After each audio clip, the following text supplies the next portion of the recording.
week later. It should be the 19th of July. And I want to show you the effects of the sleigh.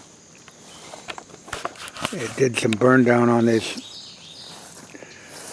I call it water grass.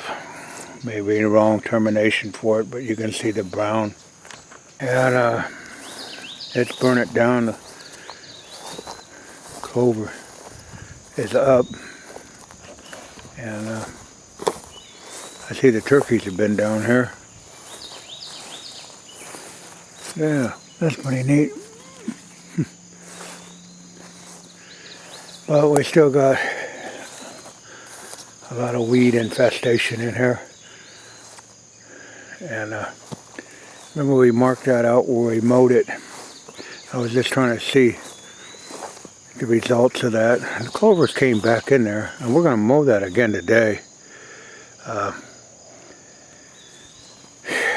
Might as well get this brush mowed off. Now this was a different way of doing that. Usually I mow first, then let it start growing and then spray. And this time I sprayed because the weeds were taller than the clover. But you can see over in here, the clover is trying its best. And it's, like I say, it's a 6-year crop, and I'm going to make this thing work. And there again, you can see the effects of the sleigh herbicide, all this brown. And I might have to really do some drastic overseeding along in here because it's pretty sparse. But just an update on it. Oh yeah, what? Well, what do we got here?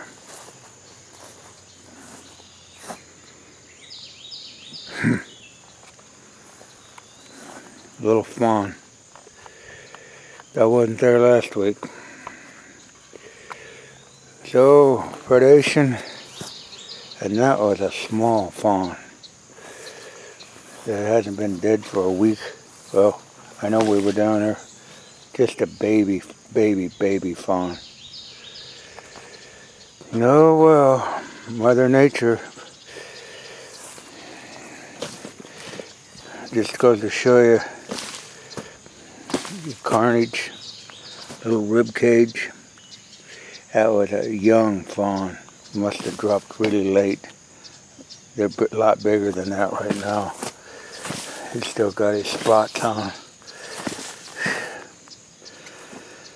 Oh, Mother Nature. Yeah, I brought the John Deere down here, the rider mower. I'm going to mow this off again. I got it set as high as it'll go. But just trying to do whatever you think you can do to try to resurrect this thing. So let's get on with the mowing. There's the results of our mowing. Now a lot of that green in there is clover. We've killed off a lot of weeds. Now we get some rain. I'm going to try to get down there and get this fertilized and maybe get this pushed along a little bit. And remember, this is not about killing anything. Right now, I'm totally trying to grow something. And if I can grow something to show you how we turn this around, it may be helpful for a few people out there. So, I already attracted one deer. It's laying over there, unfortunately. Like I say, though, when you do plant a food plot, you're also planting a food plot. Predation can follow. What a great morning. It's July 27th. It's about 58, 59 degrees here in southern Iowa. Beautiful morning. The only bad thing about it is it's really dry. We're down here on that clover plot, and we've sprayed it with sleigh. We've mowed it with the zero turn right down to the ground. And even in this dry weather, this clover is really coming back strong. It's amazing how we planted this on April 13th, as you remember, and we've taken you along. And this is just the next step in the journey. Now, it's supposed to rain possibly Saturday, Sunday, and Monday down here. Good percentage of chance. I want to overseed this and fertilize it. And I want to show you some results of our efforts. Now, as you can see, the clover, it's a good 6 to 8 inches tall where it's at. And just a week ago, we mowed that off with the zero-turn mower. You can see the brown residue in there. That was from the sleigh that killed the weeds. Now, we still got, unfortunately, some spots like this. And what we're going to do is take the hoe and come in here and chop those out. But you can see the dead weed residue that is left, and the clover is coming up through it. Now we're going to fertilize this today and hopefully get it going. Mighty come in here and do a little hand raking in here, loosen this up a little bit, and try to get this to grow in full. But this has come along tremendous since we've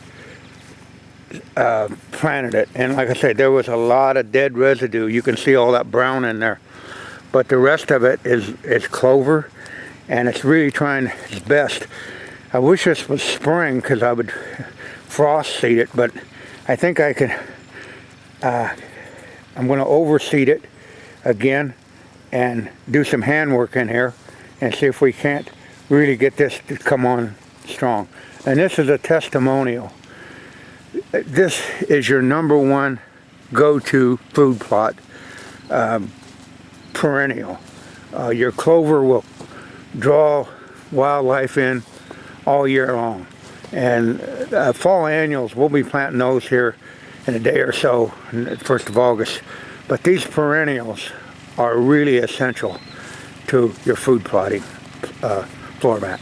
Weed areas, we're just going, some of these weeds, we're going to chop them right out of there. The ground is really hard, but we can get them out. You can see the base of them. It doesn't take that long. And we'll definitely put a hurt on them.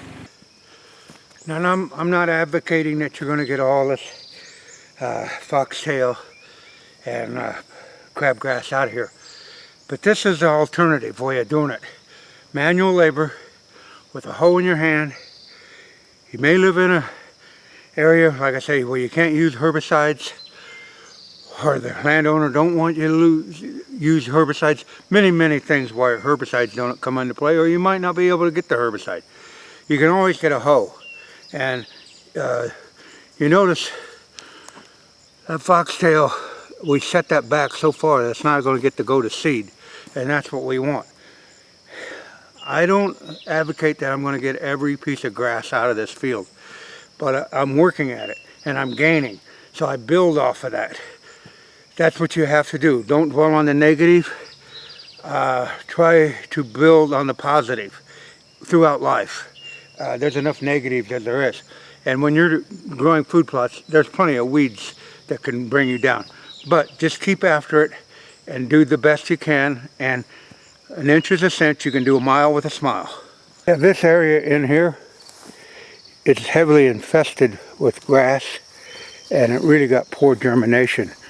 So what I'm going to do is I'm going to bring the little tractor in here in this area. You can see bare dirt, and I'm just going to scuff this up along this edge, and that'll tear out the weeds, loosen the ground up, and then we'll overseed it this morning.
sure we get all this loose residue off.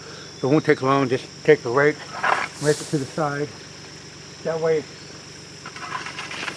you got good seed to soil contact. You don't want it laying on weeds. Now from this view, you can see what we did. It was right along that edge. That was, now it didn't germinate with the darn. So we went in there and scuffed it up, and we're going to go and hand seed that, get it seeded back again. You can see with the sun now, there's a lot of clover out there.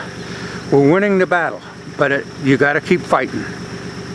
Now you're going to see the importance of having a Missouri crossing. We'll have to back up because that attachment on the back, it's too heavy and you won't get enough traction. So to keep the maximum amount of traction, we'll have to back up that hill, back down this hill and up that hill.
You got to think before you go driving up. You got to know your equipment. The machine would have never went up that hill because it would have been too light in the front end. But if you back up, it would. And another thing, I've always advocated working with nature.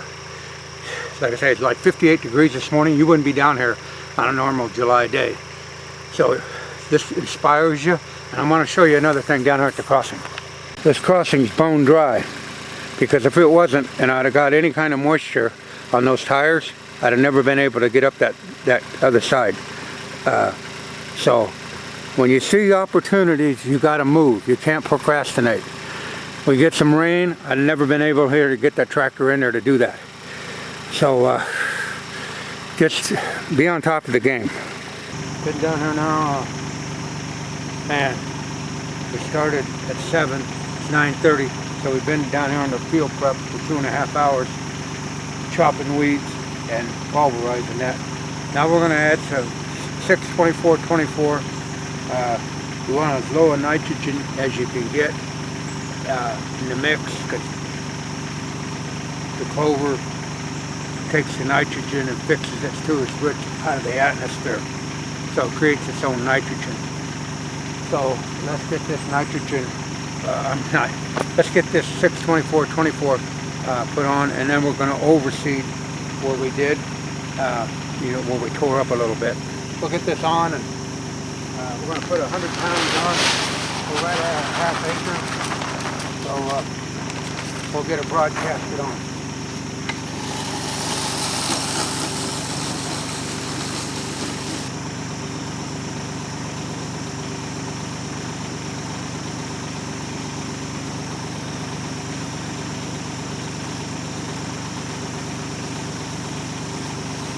Yeah, for you guys planning on going out west, food plotting.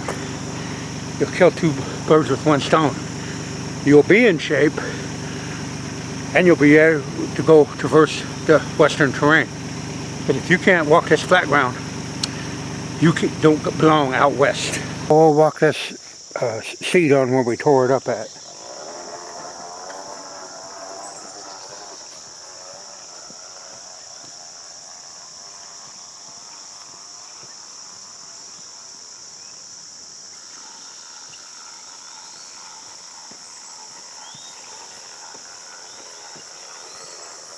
Now what we're going to do is we're going to take the tractor and we're going to just drive over that to press that into the dirt. So it doesn't need to be buried, it just needs to be, we'll use we use the tractor per se as the colopactor.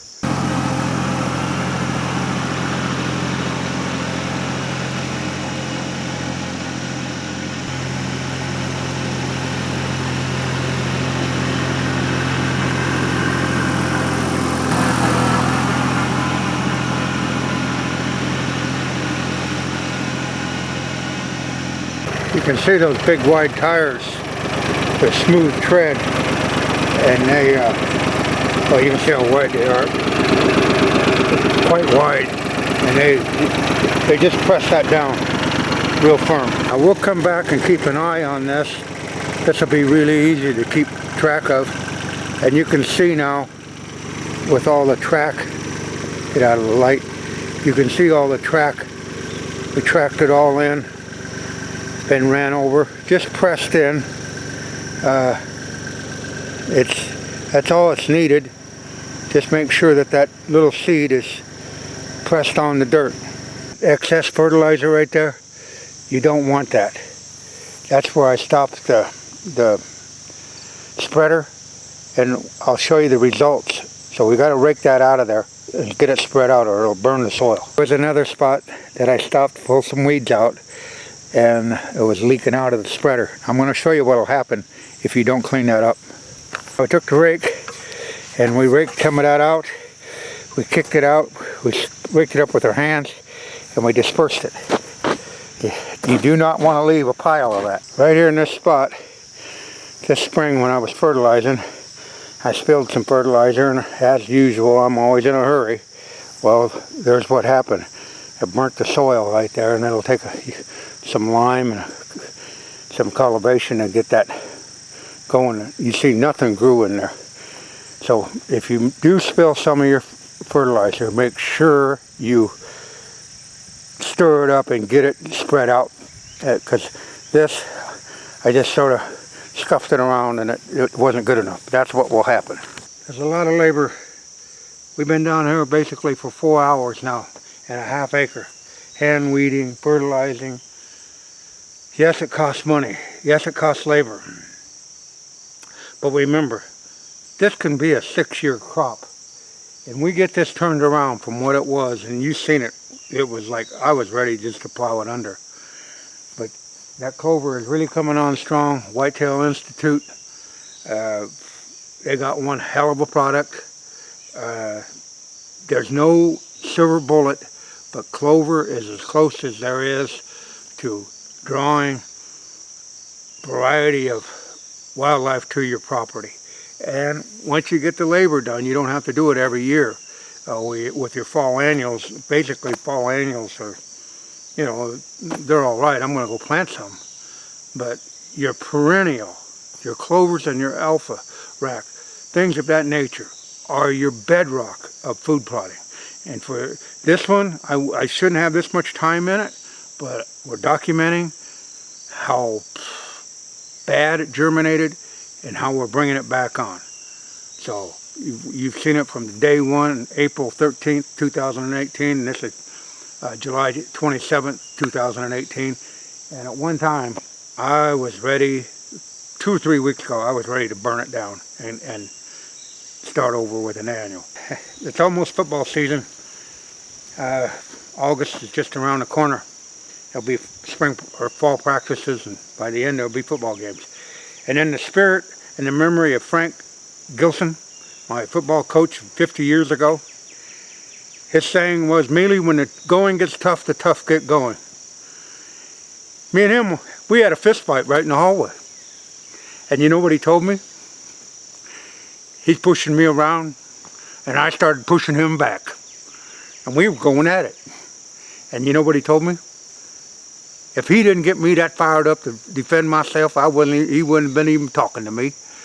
So that's what you got to do. When you get into a fight like a food plot, you got to draw on the inner strength of your body and your mind and your spirit. And as Coach Gilson said, when the going gets tough, the tough get going.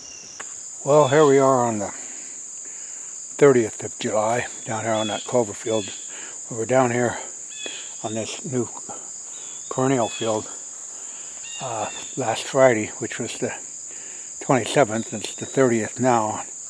and was supposed to have rain Friday, Saturday, Sunday, possibly Monday. But here's what we ended up with. Get that level. Right at an inch of rain.